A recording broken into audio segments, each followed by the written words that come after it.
শিক্ষার্থী ও স্থানীয়দের সংঘর্ষের জেরে আজও থমথমে চট্টগ্রাম বিশ্ববিদ্যালয় ও আশেপাশের এলাকা। জারি রয়েছে ১৪৪ ধারা, যা বহাল থাকবে আজ রাত ১২টা পর্যন্ত। এ সময়ে সভা সমাবেশ, বিক্ষোভ মিছিল, গণজমায়েত, বিস্ফোরক দ্রব্য, আগ্নেয়াস্ত্র ও সকল প্রকার দেশীয় অস্ত্র বহন নিষিদ্ধ থাকবে। এছাড়া এ সময় ৫ বা ততোধিক ব্যক্তির একত্রে অবস্থান কিংবা চলাফেরা করা যাবে না। পরিস্থিতি নিয়ন্ত্রণে রাখতে ক্যাম্পাসে মোতায়েন রয়েছে সেনা ও পুলিশ সদস্যরা। এর আগে রোববার শিক্ষার্থীদের সঙ্গে স্থানীয়দের দফায় দফায় সংঘর্ষে প্রভিসি সহ অন্তত ২০০ জন আহত হন। শনিবার এক ছাত্রীকে মারধরের জেরে সংঘাতে জড়ায় শিক্ষার্থী ও স্থানীয়রা।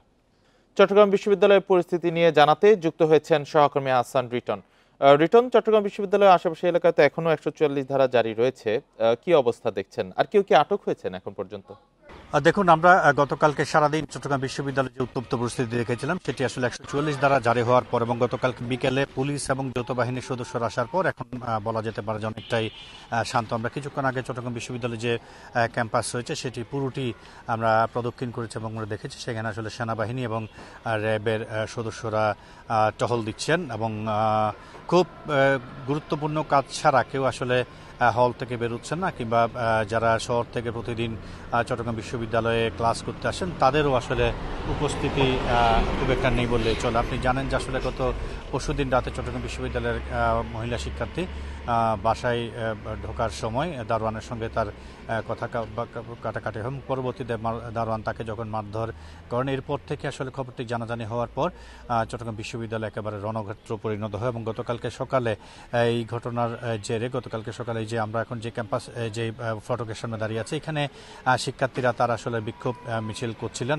যারা সেই শিক্ষার্থীকে মারধর করেছে তাদের আসলে বিচার চেয়ে তারা এখানে বিক্ষোভ করছিলেন। ঠিক এই সময় পার্শ্ববর্তী গ্রামের কিছু অসাধু লোকজন এসে তাদের উপর হামলা করে এবং এই হামলার পর থেকেই মূলত চট্টগ্রাম বিশ্ববিদ্যালয়ের ক্যাম্পাসের চতুর্দিকে ভাঙচুর সহ নানা রকমের অরাজকতা শুরু হয় এবং আমরা যেটি শিক্ষার্থীদের কাছ থেকে অভিযোগ পেয়েছি সেটি হচ্ছে যখন এই ঘটনাগুলো ঘটছিল তখন অন্তত ৫০ জন শিক্ষার্থী আহত হন, তাদের মধ্যে একজন প্রক্টর রয়েছেন এবং এই যে ঘটনাগুলো চলছিল তখন আসলে দফায় দফায় তারা পার্শ্ববর্তী যে থানা রয়েছে হাটহাজারী থানা সেখানে আসলে ফোন দিয়েও আসলে কারো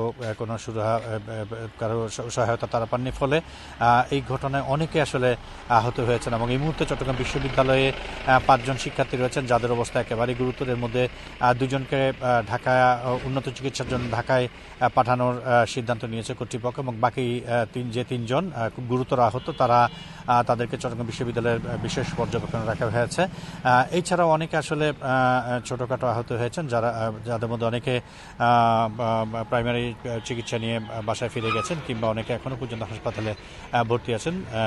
আপনি জানেন যে আসলে চট্টগ্রাম বিশ্ববিদ্যালয়ের যে শিক্ষার্থী তাদের সঙ্গে আসলে প্রায় পার্শ্ববর্তী যে সমস্ত গ্রামগুলো রয়েছে সেই গ্রামের কিছু উশৃঙ্খল জনতা রয়েছে তাদের সঙ্গে আসলে সংঘাত হয়, সংঘর্ষ হয় এবং যখনই একটি ঘটনা ঘটে তখনই প্রশাসন নড়ে চড়ে ওঠে এবং কিছু আশ্বাস দেওয়া হয়।